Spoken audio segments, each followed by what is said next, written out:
사회 문화의 변화와 대중운동 보시겠습니다. 교과서 54쪽입니다.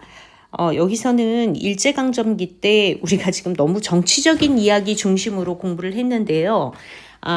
사람들의 생활 모습은 어떻게 변화되었는지 좀 즐거운 상상을 해보시면서 또 그것의 이면에 있는 어떤 의미 이런 것도 생각을 해보시면서 학습해 보도록 하시겠습니다. 자, 우선 교통통신 얘기부터 해보도록 할게요. 자, 일제강점기 때 호남선, 경원선, 서울과 원산, 그리고 호남선, 자, 이런 것들을 개통해 한반도를 X자로 있는 철도망을 완성했다. 자, 철도가 완성이 되는데 이것이 갖는 의미가 무엇일까? 우선 이걸 만든 이유는 쌀과 주요 자원을 수탈하기 위한 수단으로서 일본 상품을 유통하는 수단, 그 다음에 자원을 수탈하기 위한 통로로서 만들었다. 그러니까 이게 침략의 수단이라는 측면이 있다는 거죠. 그러나 또 한편 양면성이 있어요. 지역 간의 이동 시간을 단축하고 이걸 통해 새로운 문화를 전파하는 역할도 있다. 여러분들 3.1운동 때 이 철로를 따라서 만세운동이 확산됐던 얘기 기억나시죠? 예, 그리고 이 철도도 있지만 전차, 그리고 버스, 택시와 같은 새로운 교통수단도 등장하였다. 는 얘기가 나옵니다. 자, 이번엔 도시 얘기를 해보도록 하겠습니다. 교통의 요충지를 중심으로 도시화가 진행이 되는데요. 개항장, 철도역, 그리고 항만 이런 데를 중심으로 만들어진 도시에 어떤 것들이 있을까? 우선 개항장의 부산이 이제 발달을 하게 되고 철도 교통의 중심지인 대전, 그리고 항만 도시로 발전한 군산, 목포, 공업화로 성장한 흥남, 이런 것들이 도시로 발전을 하죠. 근데 이런 거보다 더 인상적인 거, 우리가 살고 있는 이 서울은 좀 어땠을지, 우리가 너무 서울 중심으로 얘기를 했나요? 한번 볼까요? 도시 내에는 일본인 거주 지역과 한국인 거주 지역이 분리되는 경우들이 많대요. 그래서 서울의 경우는 청계천을 중심으로 남쪽은 일본인, 북쪽은 한국인. 그래서 일본인이 사는 지역을 남촌, 한국인이 사는 지역을 북촌. 자, 이렇게 얘기를 하고요. 특히 이제 일본인이 사는 지역 중에서도 충무로, 여기를 본정이라고 부르고 명치정, 이건 명동인데 충무로와 명동 일대의 일본인 거주 지역은 엄청나게 화려해. 포장도로, 그리고 백화점, 상점, 은행 같은 것들이 집중되어 있죠. 한국인 거주 지역은 도시 발전의 혜택을 제대로 누리지 못했고, 자, 우리 한국인들은 어디 사냐? 농촌에서 농사를 지을 땅을 잃고 서울로 왔는데 얘네들이 머물러 있는 곳이 별로 없어요. 여기 한번 잠깐 볼까요? 토막과 토막민. 일자리를 찾아 도시로 이주한 농민들이 주로 도시의 빈민층을 형성하는데 도시 변두리, 다리밑, 지피나 거적대기로 지붕을 덮은 토막을 짓고 살았다. 토막민.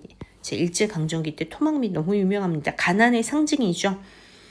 도시 변두리에는 막일꾼, 날품파리 등 빈민들이 토막을 짓고 살았다. 토막이라는 건 흙토, 막 지은 집, 대충 임시로 지은 집. 우리 왜 구석기 시대 막집 얘기했죠. 그런 것처럼 그런 거죠. 토막민. 자, 그리고 이 시기에는 대중문화도 발달을 하게 되는데 그 배경은 영화 그리고 라디오 등의 매체를 통해서 서구 문화가 소개되며 대중문화가 유행을 하는 거죠. 영화의 인기가 높아지면서 극장이 대중문화의 중심지. 지금은 극장을 안 가는데 선생님도 극장이라고 하면은 뭔가 가슴이 설레는 그런 추억을 가지고 있어요. 레코드와 축음기가 보급되면서 사이찬미. 자, 윤심덕의 사이찬미 정말 유명하죠. 이 윤심덕 유명한 가수예요. 딴딴 따다다 다다다 뭐 이렇게 나오는 건데 선생님이 부르는 거지만 이게 축음기 소리가 이래요. 그래서 사이참이 목포의 눈물 이런 유행가도 등장을 하였다. 그래서 그 당시에 이제 그 일제강점기 때 미스코시 백화점이 있었던 건물, 그 현재 한국은행 있고 화폐박물관 이용되는 바로 그 지역. 이 지역이 바로 그런 번화가였다. 이렇게 사진이 나와 있고요. 다음 페이지 넘어가 보도록 할게요. 부담 없죠? 이 부분은. 네. 자, 한편 막 이 유행 이런 게 생기게 되면서 모던보이 모던걸 너무 유명하죠. 이런 사람들이 등장을 하는 거야. 막 비난하는 사람도 있어. 사치와 향락을 쫓는 거 아니냐. 옷차림, 장식, 머리 모양, 신났을 것 같아 이런 사람들은. 자, 그리고 생활 양식도 변하는데 의식주 중심으로 한번 볼게요. 의생활은 양복과 양장이 유행을 하고요. 특히 중일전쟁 이후에 남성들한테는 옷도 강요를 해. 자유가 없어. 국민복 입으라고 하고 여성들에게는 일본 농촌 여성들이 입는 작업복 몸빼를 입게 떼는 거야. 그래서 여기 보면은 광고가 나와 있는데 물리치자 긴치마 이런 거 본 적 있으세요? 표가 물리치자 긴치마야. 몸빼 선전물이래. 여성들에게 몸빼를 입도록 강요하는 거죠. 이거 입지 않으면 그냥 버스나 전차의 승차, 관공서 출입까지 제한할 정도로 이렇게 몸빼를 입으라고 했어. 그래서 선생님이 보면 이렇게 고무줄로 된 옷 아시죠? 발목에도 고무줄. 그려볼게. 이렇게 주황 색깔로 한번 그려보면 이렇게 쪼글쪼글. 여러분들이 더 잘 그려요. 이게 고무줄 알지? 할머니들이 입으시는 옷, 이게 몸빼. 자, 이런 거를 여러분들 저기 어디야? 반티 같은 거 입을 때 이런 거 막 몸빼 좋아하더라고요. 실용성, 활동성, 그리고 작업복으로서의 실용성, 그리고 검소함 이런 것을 상징하는 그런 옷이 되겠죠. 자, 한편 식생활에서도 짜장면, 이거는 중국식이다. 호떡. 그 다음에 이건 일본에서 들어왔네. 어묵 우동, 빵 아이스크림은 서양에서 들어온 것 같아요. 판매되었고 요리집, 양식당 등 외식업도 대중화되었다. 특히 지금도 일본 사람들은 끈질기게 이거 먹더라고요. 화학조미료. 맛의 근본인가 봐요. 한 여성이 큰 가마솥 앞에 앉아 있는데 이게 광고인데 조미료를 광고하는 거야. 국이 끓을 때 잊지 말아야 할 것. 뭐다? 조미료다. 화학조미료를 넣어야 국물 맛이 난다. 그래서 한때는 화학조미료가 막 부엌의 필수품인 것처럼. 지금은 이런 광고가 물건을 팔기 위한 광고이지만 예전에는 생활 양식을 변화시키는 어떤 그 수단으로서 광고가 이용이 되는 거죠. 자, 이번에는 주생활 얘기를 한번 해보도록 할게요. 계량 한옥. 한옥인데 계량이 됐어. 문화주택. 자, 이런 거 다양한 주택이 보급이 되고요. 노동자들을 위한 주택 단지, 영단이라는 거는 집을 짓는데 단체로 짓는다는 거야. 영단 주택이 공급되기도 하였다. 농촌의 변화 볼까요?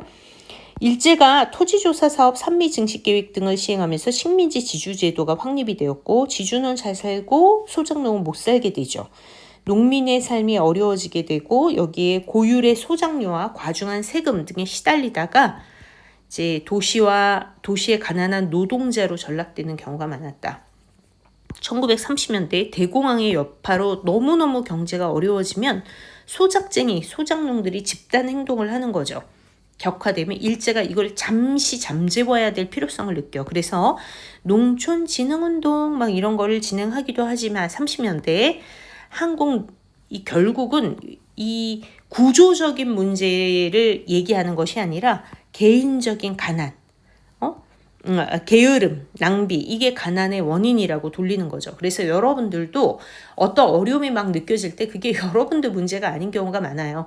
사회의 구조적인 문제다 이렇게 생각하면 여러분들이 자책하고 이러지 않으면 훨씬 어려운 상황을 극복하는 데 도움이 많이 되죠. 여러분들이 공부하면서 힘든 거 이거 사실 구조적인 문제도 있습니다. 인정합니다. 자, 어쨌든 문항을 통해 본 식민지 식탁 재밌기 때문에 이 부분도 좀 볼게요. 이광수의 무정. 자, 우리나라 최초의 근대 소설이죠. 이것 좀 잡수셔요 하고 그 종이 갑의 뚜껑을 연다. 자, 주인공이 영채야. 영채는 그것이 무엇인지 몰랐다. 구멍이 숭숭한 떡 2조각 사이에 엷은 날고기가 끼인 것이다. 이 뭘까? 별로 맛은 없으나 그새에 낀 짭짤한 고기 맛이 관개치 않고 햄인가? 전체가 특별한 맛은 없으면서 무엇인지 알 수 없는 운치 있는 맛이 있다고 하였다. 그것은 서양 음식인데 샌드위치라는 것이야. 꽤 맛나지?